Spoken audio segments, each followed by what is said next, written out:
Halo, berjumpa lagi bersama saya dalam perkuliahan online. Di pertemuan yang ketiga ini, kita akan membahas materi sistem informasi manajemen dan akuntansi dengan subtema kita akan belajar tentang konsep dasar sistem informasi. Nah, di minggu yang lalu kita belajar tentang konsep sistem. Nah, saat ini kita akan belajar tentang apa itu konsep dasar sistem informasi. Bagaimana kabarnya? Ya, semoga selalu dalam keadaan sehat ya. Oke, kita akan mulai belajar. Jangan lupa dipersiapkan untuk alat tulis, lembar kertas, dan sarana pendukung belajar lainnya supaya kita dapat dengan enjoy ya untuk mengikuti perkuliahan online saat hari ini. Baik, kita akan mulai untuk penjelasan materi hari ini mengenai konsep dasar sistem informasi.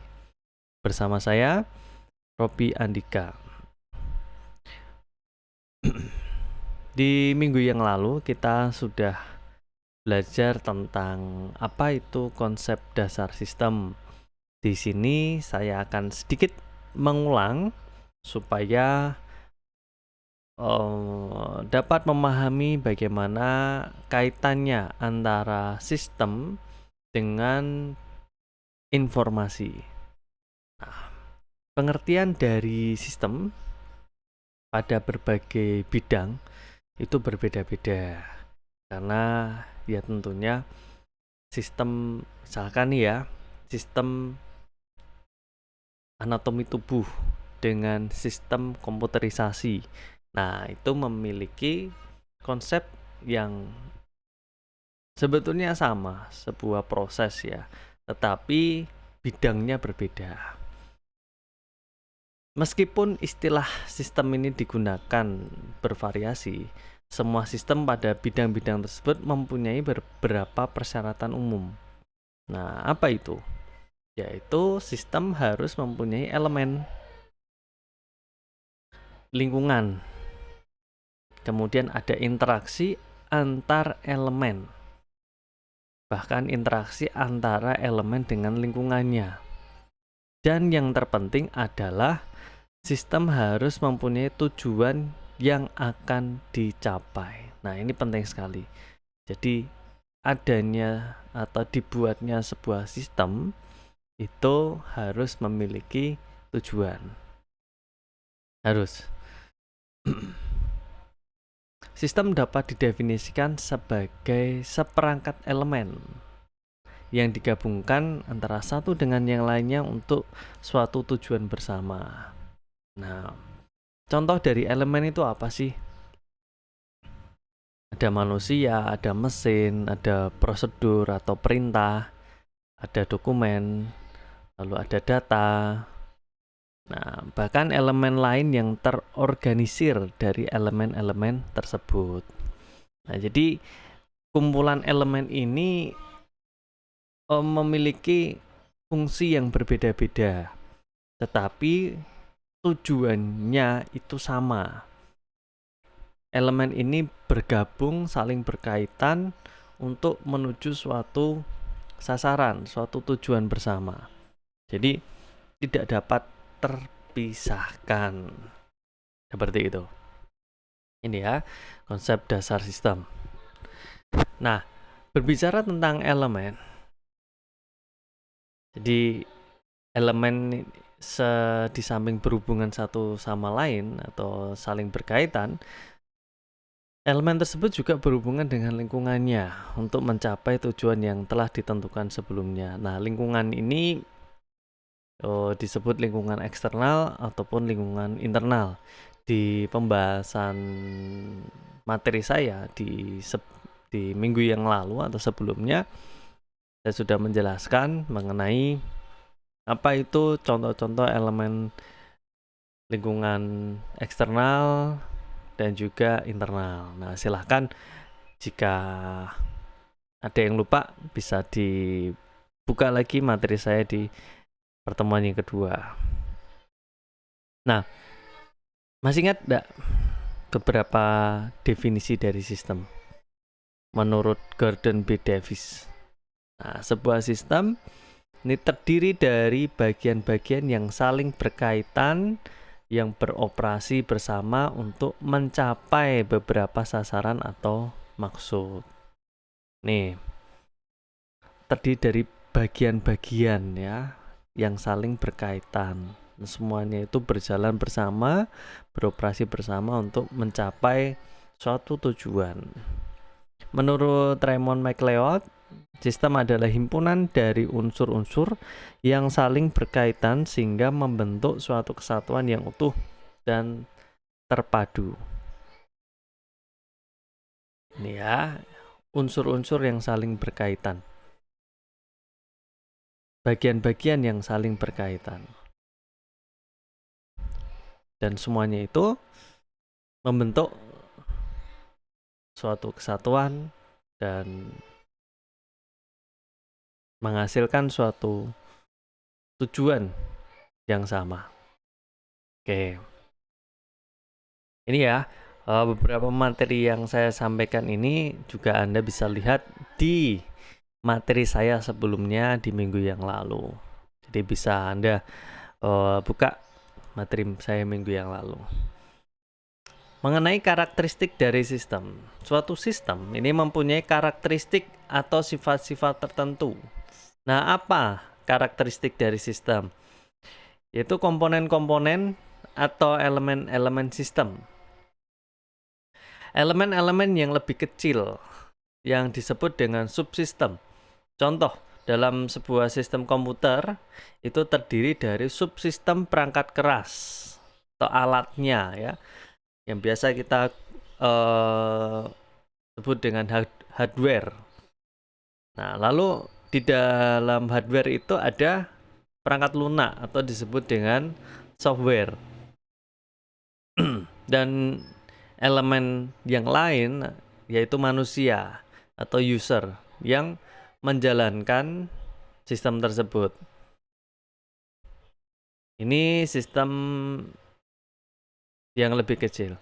Elemen yang lebih besar yang disebut suprasistem, misalnya bila perangkat keras adalah sistem yang memiliki subsistem CPU, perangkat input-output, dan memori, maka suprasistem perangkat keras adalah sistem komputer atau yang di atasnya atau yang lebih besar. Ini gambaran dari komponen-komponen sistem atau elemen sistem.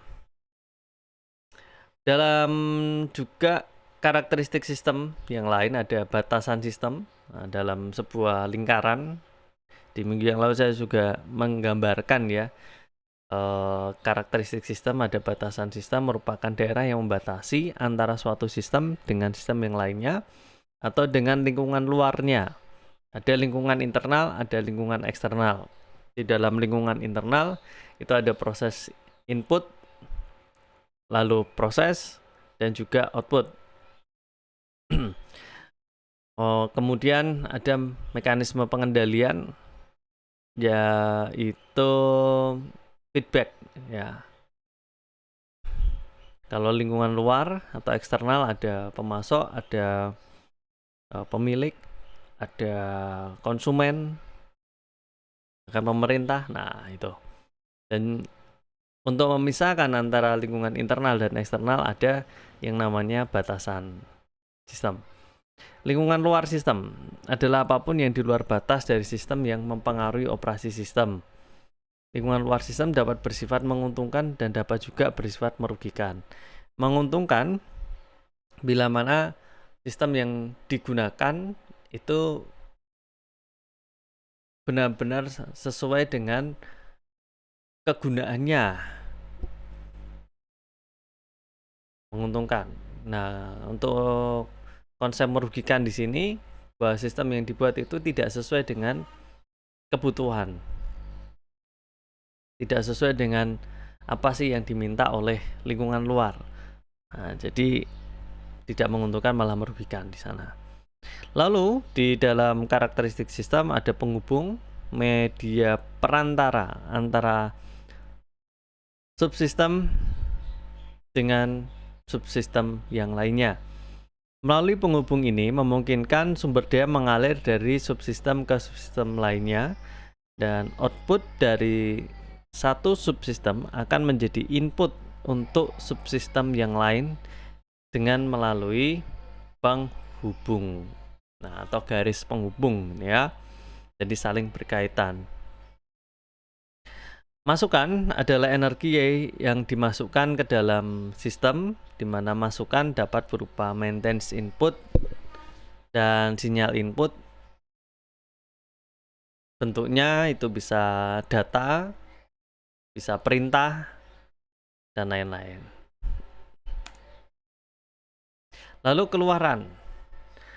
Hasil dari energi yang diolah dan diklasifikasikan menjadi keluaran yang berguna dan sisa dari pembuangan. Keluaran atau bahasa lainnya adalah apa? Output. Pengolah. Suatu sistem dapat mempunyai suatu bagian pengolah atau sistem itu menjadi sistem itu sendiri sebagai pengolahannya atau proses di sini ya, di mana pengolah akan merubah masukan menjadi keluaran atau mengubah input jadi keluaran. Sasaran atau tujuan. Suatu sistem pasti mempunyai tujuan atau sasaran, di mana suatu sistem dikatakan berhasil bila mengenai sasaran atau tujuannya. Jadi ini merupakan goal yang harus dituju, ini merupakan sasaran yang harus ditembak ya, dan tujuan yang harus dicapai. Suatu sistem berhasil mencapai akan tujuan goal tersebut, maka sistem tersebut dikatakan berhasil, sistem dikatakan berjalan dengan benar. Seperti itu. Jadi ketika kita membuat sebuah sistem, ya tentunya sistem tersebut harus berhasil dijalankan. Sistem tersebut harus sesuai dengan apa sih tujuan dari pembuatannya. Berikutnya kita bahas tentang informasi sekarang. Secara umum, informasi ini dapat didefinisikan sebagai data yang diolah menjadi bentuk yang lebih berarti bagi yang menerima. Jadi, informasi diolah kemudian disajikan kepada para pemangku kepentingan bagi mereka yang berhak untuk menerimanya. Menurut Pak Raymond McLeod, informasi adalah data yang telah diolah menjadi bentuk yang memiliki arti bagi si penerima dan bermanfaat bagi pengambilan keputusan saat ini atau mendatang. Jadi tujuan diberikan sebuah informasi di sini, si penerima akan tentunya akan memperoleh manfaat yang selanjutnya akan digunakan sebagai pengambilan keputusan di masa mendatang. Secara umum, informasi dapat didefinisikan sebagai hasil dari pengolahan data dalam suatu bentuk yang lebih berguna dan lebih berarti bagi penerimanya, yang menggambarkan suatu kejadian-kejadian yang nyata yang digunakan untuk pengambilan keputusan. Jadi di sini informasi itu sangat berguna sekali.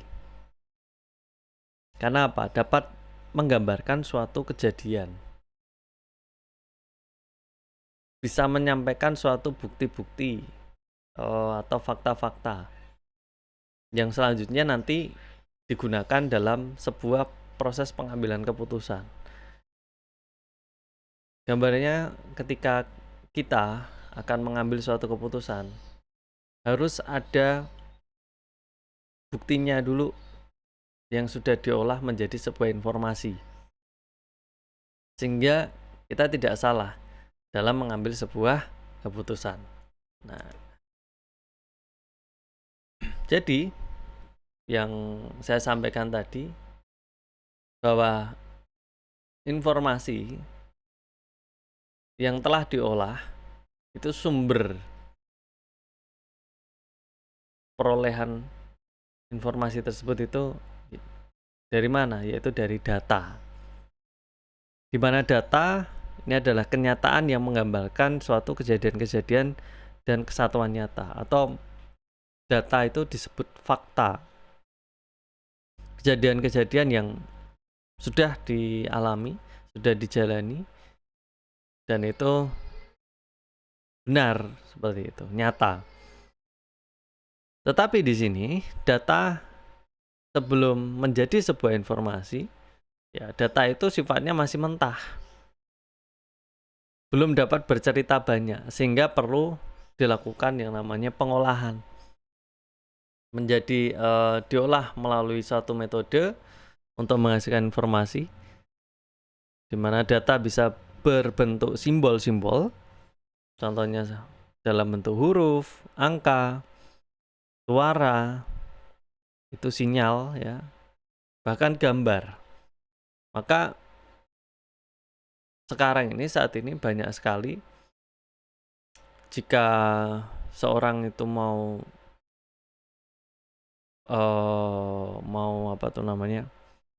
mengabadikan sebuah momen, ya kebanyakan dalam bentuk gambar.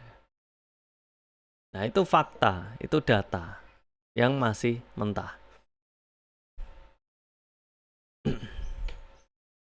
Ini merupakan siklus informasi di mana yang pertama itu adalah hasil tindakan. Nah, nanti kok tiba-tiba bisa muncul hasil tindakan itu diperoleh dari mana? Nah, saya akan sampaikan nanti di bagian selanjutnya. Jadi hasil tindakan dicari yang namanya data. Setelah itu, data tersebut di input atau dimasukkan. Jadi setelah peroleh data dimasukkan, dan data tersebut yang sudah dimasukkan atau yang diinput akan diproses menggunakan model, menggunakan prosedur, dan ini menggunakan data dasar ya, atau standar operasional prosedur. Jadi kalau misalkan mau mengolah data, ya harus ada standarnya gitu. Setelah diproses, maka akan menghasilkan yang namanya output. Nah, output ini dalam bentuk informasi, di mana informasi ini diberikan kepada penerima atau orang-orang yang memang membutuhkan, dan selanjutnya user ini atau penerima ini dia yang akan mengambil suatu tindakan keputusan, dan keputusan tindakan atau pengambilan keputusan ini yang nantinya akan menghasilkan yang namanya tindakan. Nah, ini merupakan siklus informasi atau siklus mencari atau memperoleh yang namanya informasi. Dapatnya dari mana? Nah, jadi dari keputusan tindakan ini. Dan ini muter terus. Jadi bisa disebut sebagai life cycle ya, lingkaran hidup. Itu yang disebut dengan informasi. Fungsi dari informasi. Nah, kenapa kita perlu mempelajari lebih dalam ya mengenai informasi? Yang pertama, untuk meningkatkan pengetahuan bagi si pemakai atau si penerima. Jadi kalau si pemakai, si penerima dia tidak memperoleh informasi, ya tentunya tidak tahu apa-apa kan. Nah, berarti memang nggak ada data yang diolah.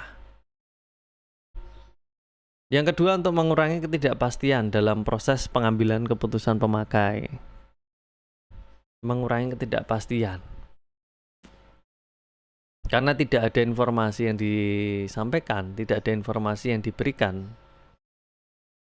Nah, banyak muncul yang namanya apa?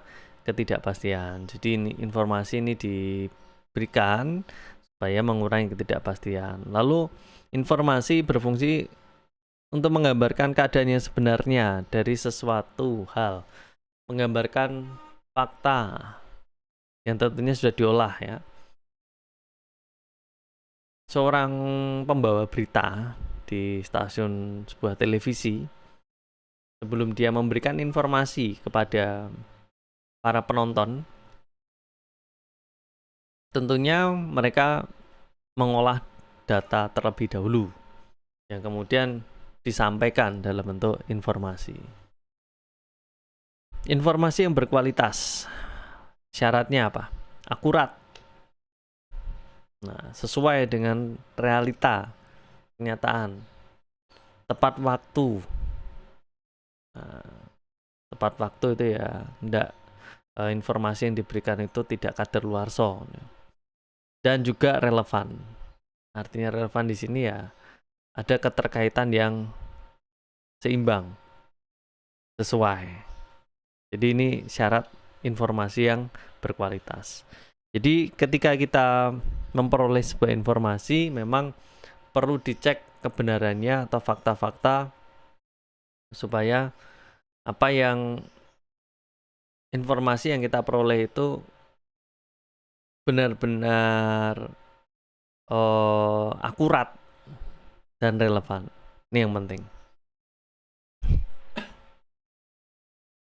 Sistem informasi dalam organisasi sebagai suatu sistem yang menyediakan informasi bagi semua tingkatan dalam organisasi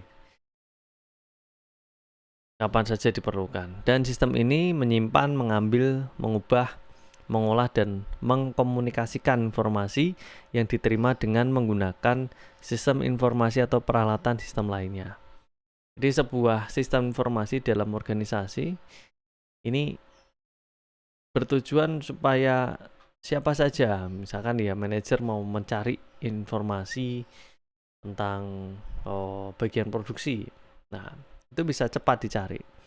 Jadi dalam sebuah sistem informasi di sini ada banyak data yang disimpan, ada data yang diambil, diubah, diolah, bahkan data yang dikomunikasikan oleh satu bidang ke bidang yang lainnya. Menurut Mike Leod, bahwa sistem informasi ini merupakan sistem yang mempunyai kemampuan untuk mengumpulkan informasi dari semua sumber dan menggunakan berbagai media untuk menampilkan informasinya. Nah, jadi kemampuan untuk mengumpulkan informasi dari banyak sumber, kemudian di-share kembali ya untuk menampilkan informasi. Jadi, informasi dalam suatu lingkungan sistem informasi harus mempunyai persyaratan umum. Yang pertama, harus diketahui oleh penerima sebagai referensi yang tepat. Informasi tidak akan bisa dipahami oleh orang lain atau penerima jika informasi tersebut itu tidak diketahui. Nah, jadi informasi ini memang tujuannya supaya dibagikan kepada si penerima. Yang syarat kedua harus sesuai dengan kebutuhan yang ada dalam proses pembuatan atau pengambilan keputusan. Artinya sistem yang dibuat ini harus sesuai dengan apa sih kebutuhan, apa sih persoalan masalah. Yang ketiga harus mempunyai nilai surprise. Nah, surprise ini maksudnya hal yang sudah diketahui hendaknya jangan diberikan. Jadi informasi yang diberikan itu merupakan hal-hal yang sifatnya itu baru. Baru. Jika kedepannya Anda nanti akan melakukan suatu penelitian ya, mencari data, kemudian mengolah, dan ada hasilnya. Nah, saya berharap hasilnya nanti itu surprise Jadi tidak seperti yang sudah-sudah. Nah, seperti itu. Kemudian yang keempat, harus dapat menuntun pemakai untuk membuat keputusan, di mana suatu keputusan itu tidak selalu menuntut adanya tindakan. Yang terpenting di sini, informasi yang diberikan kepada si penerima itu memberikan sebuah pemahaman ya, akan suatu informasi tersebut, di mana terkadang memang informasi yang sudah diberikan itu tidak semuanya itu menuntut untuk mengambil suatu keputusan yang baru. Tidak. Bisa informasi hanya sekedar informasi saja, contohnya seperti ketika kalian menonton acara TV ya tentang gosip atau fakta. Nah, kadang kan ketika kita menerima sebuah informasi itu, ya ada yang respon, oke, saya menerima informasi tersebut, setelah itu ya sudah. Tapi ada yang setelah menerima kemudian melakukan sesuatu, itu juga ada. Jadi tidak selalu ya menuntut adanya suatu tindakan. Sifat dari sistem. Kalau tadi syarat ya. Yang pertama, pemrosesan informasi yang efektif. Jadi data yang sudah diinput, yang sudah dimasukkan, itu harus dilakukan pemrosesan yang efektif, sesuai dengan prosedur, sesuai dengan metode, sehingga nanti dampaknya, outputnya itu juga benar. Seperti itu. Yang kedua, manajemen informasi yang efektif. Ini sifat yang kedua. Lalu yang ketiga adalah keluasan. Keluasan di sini ya menyesuaikan dari pihak-pihak yang nantinya akan diberi informasi tersebut. Dan yang keempat adalah kepuasan pemakai. Jadi informasi yang diberikan itu benar-benar sesuai dengan apa sih kebutuhannya. Nah, seperti yang sedang saya lakukan di sini, saya memberikan informasi kepada Anda. Nah, semoga Anda puas semua, begitu ya. Selanjutnya, mengenai komponen sistem informasi. Sistem informasi mempunyai 6 buah komponen, atau yang disebut juga dengan blok bangunan, building block. Nah, apa saja building block tersebut? Yang pertama adalah komponen input atau komponen masukan. Penting ya, tanpa adanya input, ya tidak ada yang diolah. Benar kan? Yang kedua adalah komponen model atau prosedur. Harus ada metode atau prosedur yang tepat untuk mengolah komponen masukan. Yang ketiga adalah komponen output atau komponen keluaran. Ya, setelah diolah kalau nggak ada yang dikeluarkan atau outputnya, ya sia-sia. Yang keempat adalah teknologi. Nah, menggunakan teknologi-teknologi yang modern, yang terbaru, sehingga tidak ketinggalan zaman. Lalu komponen basis data. Nah, bagaimana data tersebut disimpan. Nah, itu juga penting sekali. Karena data yang diolah, informasi yang sudah ditampilkan, ya kalau tidak disimpan, ya tentunya akan sia-sia. Dan yang keenam, komponen kontrol atau komponen pengendalian, supaya apa yang sudah dimulai dari diinput, dimasukkan, diolah, dan dikeluarkan itu sesuai dengan apa yang dibutuhkan. Nah, ini merupakan 6 buah komponen building block. Komponen-komponen dari sistem informasi dapat digambarkan menjadi yang namanya blok. Ada blok masukan atau input block, blok model, blok keluaran, blok teknologi, blok basis data, dan blok kendali. Kesemuanya ini menjadi satu kesatuan yang tidak dapat terpisahkan dalam sebuah sistem informasi. Nah, kaitannya dengan sistem informasi manajemen. Definisi dari sistem informasi manajemen ini sebagai suatu sistem berbasis komputer yang menyediakan informasi bagi beberapa pemakai dengan kebutuhan yang serupa, di mana informasi tersebut tersedia dalam bentuk laporan periodik, laporan khusus, dan output dari simulasi matematika. Ini merupakan sistem informasi manajemen. Nah, kalau model dari SIM yang berkaitan dengan database, di mana isi database digunakan oleh perangkat lunak yang menghasilkan laporan periodik dan laporan khusus. Jadi database ini berisi data-data ya. Bisa ditampilkan berdasarkan atau secara periodik, bahkan hanya menampilkan beberapa jenis laporan saja secara khusus. Selain itu, model matematika yang mensimulasikan beragam aspek operasional perusahaan. Jadi database ini sebagai penyimpanannya ya, penyimpanan data. Sistem informasi pada setiap organisasi ini berisikan informasi yang berhubungan dengan 3 tipe dasar operasi. Nah, apa? Yang pertama, proses transaksi,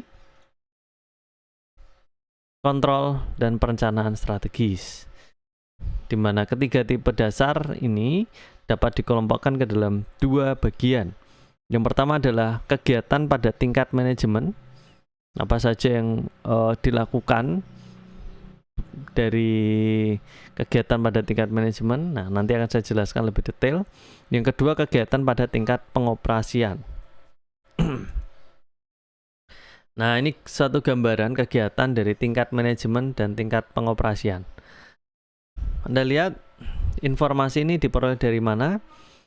Nah, ini dari anak panahnya. Informasi ini diperoleh dari kegiatan pada tingkat pengoperasian, di mana yang mereka lakukan ini hasil dari keputusan dari personel operasi yang memperoleh informasi dan aturan. Dan selanjutnya, kegiatan-kegiatan yang dilakukan oleh tingkat pengoperasian ini akan diberikan kepada manajemen tingkat selanjutnya atau kegiatan tingkat manajemen. Dan bisa dilihat juga untuk gambar dokumen, ini perangkapnya ada banyak sekali. Misalkan ini ada 3, ini ada 2. Karena apa? Yang satu ditinggal sebagai arsip. Nah, seperti itu. Sehingga informasi yang diperoleh tingkat manajemen itu nanti akan diolah kembali, yang nantinya akan menghasilkan sebuah informasi yang diberikan kepada tingkat paling atas atau top management.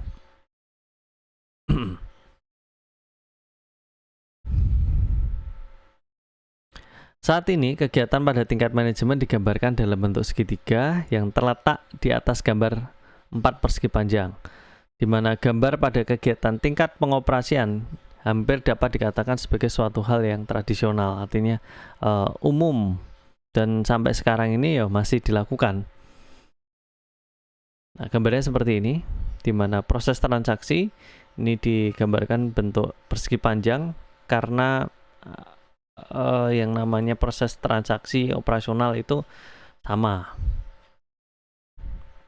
Nggak ada satu bagian itu yang berbeda dengan bagian lainnya. Itu sama ya.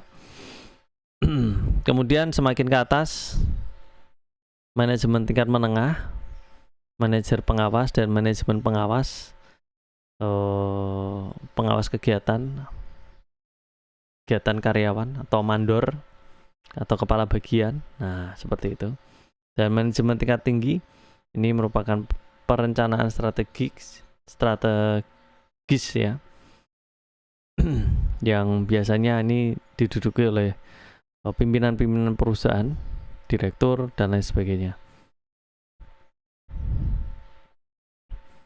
Dan untuk kegiatan pada tingkat pengoperasian Nah, ini ada dokumen, informasi atau data diperoleh dari tingkat paling bawah yang nantinya akan diserahkan ke tingkat paling tinggi.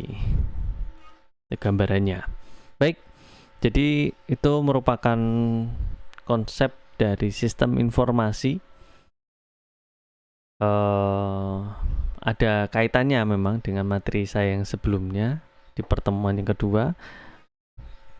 Dan jika ada pertanyaan, silahkan nanti Anda bisa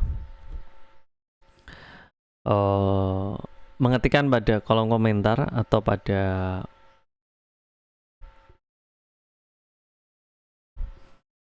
langsung chat saya seperti itu.